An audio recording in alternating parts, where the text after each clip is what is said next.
सर्दियों का मौसम आ चुका था और सारे पंछियों ने अपने पक्के और मजबूत घर बना लिए थे। एक टुनटुनी थी जिसने अभी तक पक्का और मजबूत घर नहीं बनाया था। कालू जी, टुनटुनी सबसे पहले पक्का घर बनाती है, लेकिन इस बार टुनटुनी को पता नहीं क्या हुआ है। उससे पहले हमने पक्का और मजबूत घर बना लिया है। हाँ हाँ सुंदरी, तुम ठीक कह रही हो। चल के देखते हैं आखिर ये माजरा क्या है। इस तरह कालू कौवा और सुंदरी टुनटुनी के घर चले जाते हैं, लेकिन वहाँ तो टुनटुनी बहुत ज़्यादा बीमार थी। अरे टुनटुनी चिड़िया, क्या हुआ तुम्हें? तुम बीमार तो नहीं हो ना? अरे सुंदरी बहन, मुझे 10 दिनों से बहुत बुखार है और मैंने बुलबुल हकीम से दवाई भी ली है, लेकिन बिल्कुल भी असर नहीं किया। आप ही बताएं, अब मैं क्या करूं? टुनी बहन, मैं वैद्य उल्लू को जानता हूँ। आप उसके पास चले जाएं। क्या पता आपको वहाँ से आराम मिल जाए। कालू भैया, मुझे उसका पता बता दे, मैं आज ही उसके पास चली जाऊंगी। कालू चिड़िया टुनटुनी को पता बता ही रहा होता है कि सुंदरी कवि बोल पड़ती है। टुनटुनी बहन, वो पश्चिम दिशा पर रहती है। आप आज ही उसके पास चले जाना। कालू चलो, मुझे घर पर काम है। और कालू कौवा और सुंदरी दोनों वहाँ से चले जाते हैं। इस तरह टूनी चिड़िया पश्चिम दिशा की तरफ चल पड़ती है। सुंदरी, तुमने टूनी चिड़िया को झूठ क्यों बोला? उल्लू हकीम का घर तो पूनम के जंगल में है। अरे मेरे बेवकूफ पति, अगर मैंने झूठ बोला भी होगा तो कुछ सोच समझ के ही बोला होगा। आज पहली बार ऐसा हुआ है कि टुनटुनी ने अपना घर मुकम्मल नहीं किया और हमने मजबूत और पक्का घर पहले से ही मुकम्मल कर लिया। हम तो शुरू से ही ऐसा चाहते थे, टुनटुनी अपना घर ना बना सके। सुंदरी, ऐसा कभी नहीं होने वाला। टुनी चिड़िया ठीक होते ही अपना घर बनाना शुरू कर देगी। कालू, टुनी चिड़िया जिस हालत में पूनम दिशा गई है, अपनी हालत खराब करके ही आएगी। अब देखते हैं वो कैसे अपना घर बनाती है। हाँ हाँ सुंदरी, तुम ठीक कह रही हो। जब बारिश का मौसम होगा, ना उसके पास रहने के लिए घर होगा, तो वो हमारे घर आएगी रहने के लिए, लेकिन हम भी उसका दरवाज़ा नहीं खोलेंगे और उसके मुंह पे दरवाज़ा दे मारेंगे।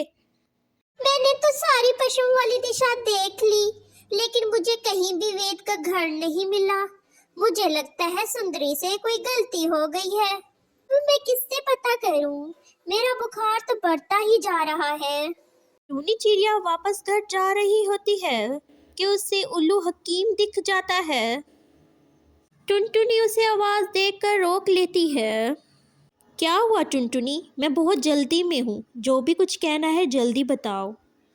मुझे माफ करना उल्लू चाचा, मैं आपसे पूछना चाहती हूँ कि क्या आप ही उल्लू वैद हैं? हाँ हाँ टूनी।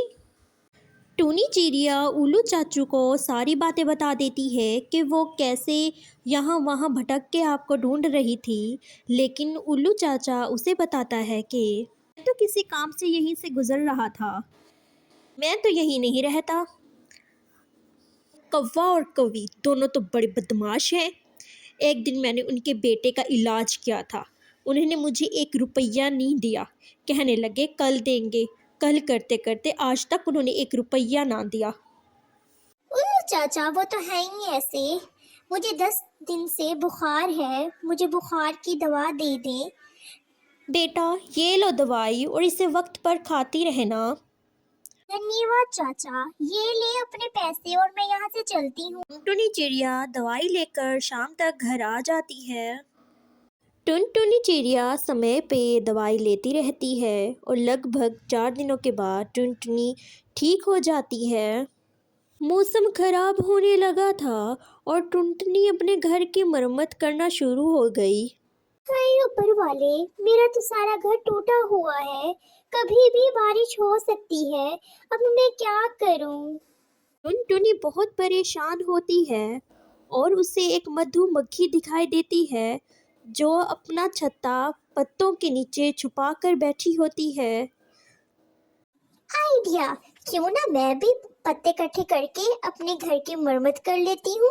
इससे मेरा घर सही भी हो जाएगा और जल्दी भी हो जाएगा और शाम तक ये काम मुकम्मल भी हो जाएगा। ऐसा सोचकर टूनी चिड़िया बहुत सारे पत्ते इकट्ठा कर लेती है और अपने घर पर लगा देती है। टुनटुनी चिड़िया थोड़ी देर के बाद सारे पत्ते अपने घर को लगा देती है, जिससे टूनी चिड़िया का घर टूटा हुआ दिखाई नहीं देता और टूनी चिड़िया घर के अंदर चली जाती है। कालू, अब तो बारिश भी शुरू हो गई है। अब तो किसी समय टूनी चिड़िया हमारे घर आती ही होगी। कालू चिड़िया बाहर देखता है और सुंदरी को कहता है कि देखो सुंदरी, टुनटुनी ने अपना नया घर बना लिया है। अब वो हमारे घर नहीं आने वाली। थोड़ी देर के बाद कालू कौवे की छत टपकना शुरू हो जाती है। अरे सुंदरी, क्या तुमने छत सही से तो मरम्मत की थी? नहीं कालू, ये तो आपका काम था। और उनका घर टूट जाता है और बारिश में भीगते रहते हैं।